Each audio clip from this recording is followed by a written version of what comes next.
Alright, so today I'm going to be taking you through everything you need to know when it comes to just making your melodies sound a bit more interesting. Trust me, I know that struggle in the beginning. You lay down some nice chords, get some nice top melodies going, add a bit of processing, but yeah, you still just can't get that vibe that you're looking for. No need to worry, because I'm just going to clear all of that up in this video. Before we get into this one, make sure you bookmark the 31st of May, because I'm going to be dropping a free loop kit. It's a fairly big one, man. I've got 20 loops in there, all royalty free. So yeah, make sure you're subscribed and got the notifications on, because I'm going to drop the announcement video on the 31st of May. But yeah, man, let's get into this one. Alright, so let's kick things off. Let's show you guys that this is really doable at any level. We're going to do this with a really basic chord progression. We're just going to go with the 1-5. So yeah, let's get started, man. We're in C minor. But yeah, man, let's just draw in our first chords. So we've got C, D sharp, G. And everyone knows this source by now. Go down 5 semitones.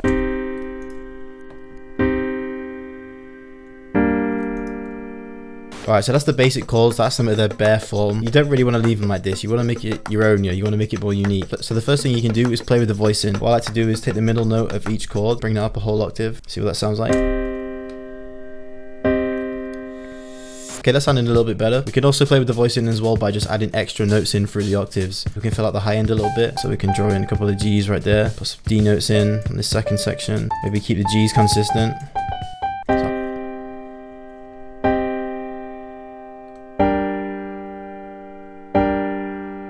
Now we can go with some bass notes to the lows, get some low end filled out right there. I'm just going to follow the root note of each chord. So in this case, we go C to G.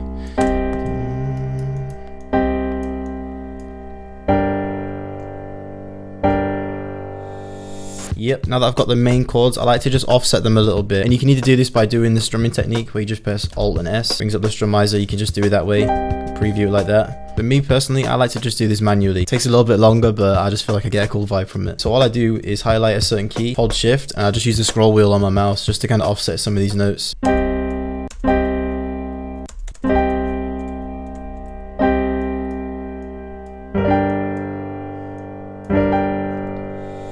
Okay, that's sounding a bit better. Now what I like to do is mess around with the velocities. If you didn't know what the velocities are, it's basically how hard you're hitting the keys if you were to play it in real life. So what you can do again is you can just select them all, press Ctrl and A, and then hold Alt and R, and it'll bring up the randomizer. But again, like I kind of like to do this manually. There's certain parts where you just feel like you want to have more control over how hard the keys have been played. So again, man, I like to do this manually. So I'm going to play it.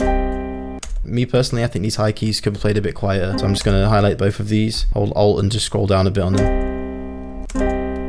They're still there, but they're just a little bit softer. Maybe these middle ones could come down a little bit as well. These middle notes can come down.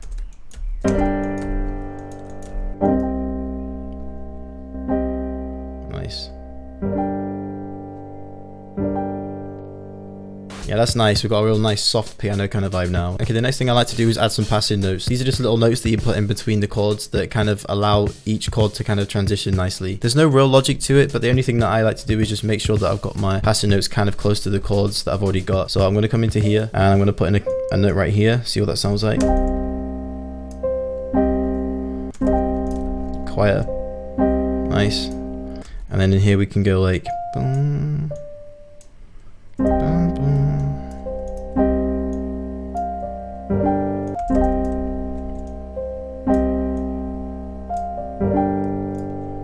Okay, see how that just transitions a bit nicer now. I'm just going to highlight this whole chord progression and just take it across one bar. And then in the second full bar, we can just add a bit of variation to those passing notes. So instead of these two, I can maybe switch it up, come down like this and go up.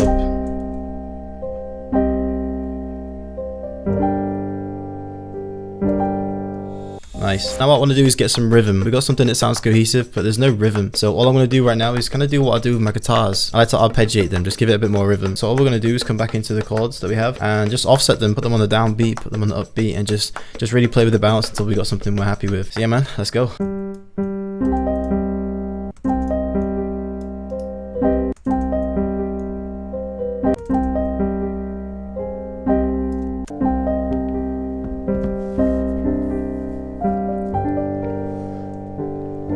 There we go. So yeah, now it's sounding a bit more realistic. Next thing is the melody. Now I like to do this in a separate VST. I'm just going to clone the one I've got right here. Same instrument, same preset. And I'm just going to go in with just a little catchy melody. It doesn't have to be anything crazy. It's just something to give the melody a bit more life.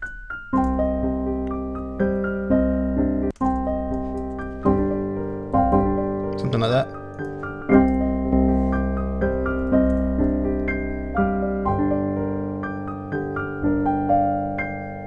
Okay, we're getting there, man. We've got a nice melody, we've got some nice chords, everything's sounding nice and fluent, realistic. Now we can just go in and spice this thing up even more by adding some effects and doing a couple of things extra just to get the most out of this melody. First thing I like to do is just mess with the tempo, see if I can hear anything a little bit different if I slow it down or speed it up. So let's try that.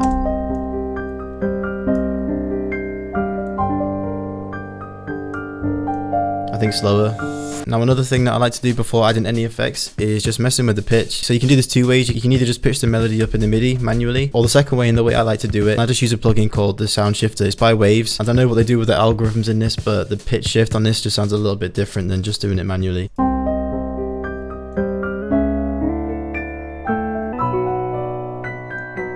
Maybe 3. Got a nice pitch. Now we can actually source this thing up with some effects. For pianos, they don't need a whole lot of processing. Normally all I do is just add some EQ, clean up some of the low end. Maybe take out some of the highs in this one. Yeah, that's literally about it. And then I'm going to come in with the RC20 preset kit that I recently dropped, just to give this thing a bit of a sampled vibe. So yeah, I'm going to try one of my vinyl presets. Too much. It's kind of nice. Just mess with the mix. Yeah, vinyl free sounds good. If you want to jump on these presets, I'll leave a link in the description for you. Now what I like to do is just really flip this on its head, and I'll just bounce this whole thing out, just bounce it out as a WAV file. And we can just do anything at this point. You can turn this thing to stretch, you can hit reverse, and then just rearrange the sample just so that all the chords are still the right way around. Sounds quite cool. Pitch this thing down. Some reverb. And then we could actually come in with the crystallizer, just really like modulate the sound a little bit. Yeah, that sounds crazy. Maybe some halftime. Sheesh, it's even harder. Yeah, that's crazy, man. Pitch it back up again. Completely different to what we started out with, and that's kind of a cool thing, man. You just want this to be a whole process. You don't know where it's going to end, but as long as it's a vibe, then that's the main thing. Now what I like to do before I even do anything is just come in with some drums, man. Get a quick bounce in, that way I can kind of hear where a top melody would sit better. Just repeat that.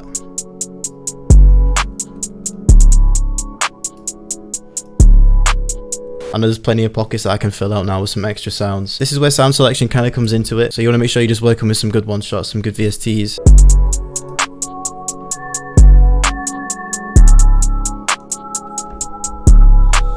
And that sounded cool, man. I can hear just some nice droning sound to set over the top of this. So yeah, I'm actually going to come into my expansion pack that's included with the Essentials drum kit. That flute's crazy. So what I'm going to do is just turn this into a one shot. I'm just going to draw a long C note, bounce that out as a WAV file, and then take that sound, just drag it into the pattern maker. Make sure the envelope's looking right, just turn the hold up, everything else down. And then yeah, we're just going to add a real basic sort of droning long note across the top of this whole melody.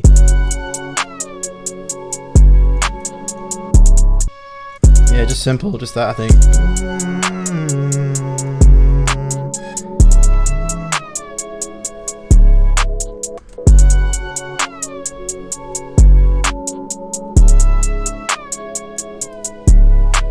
Hey, we can spice this specific sound up a little bit as well. Add a bit of reverb, a bit of EQ.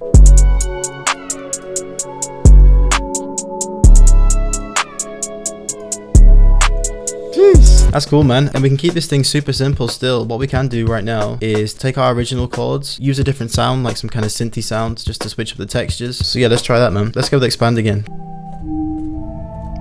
I'm liking this creepers preset right here. I'm just going to come into the initial chords, copy them, paste them into here. It's just vibey. Let's try gross beat. Yeah, that's hard.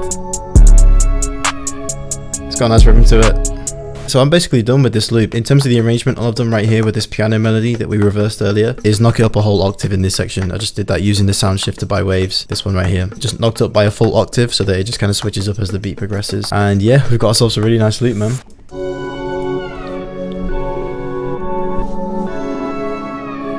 Bring those simple drums back in again.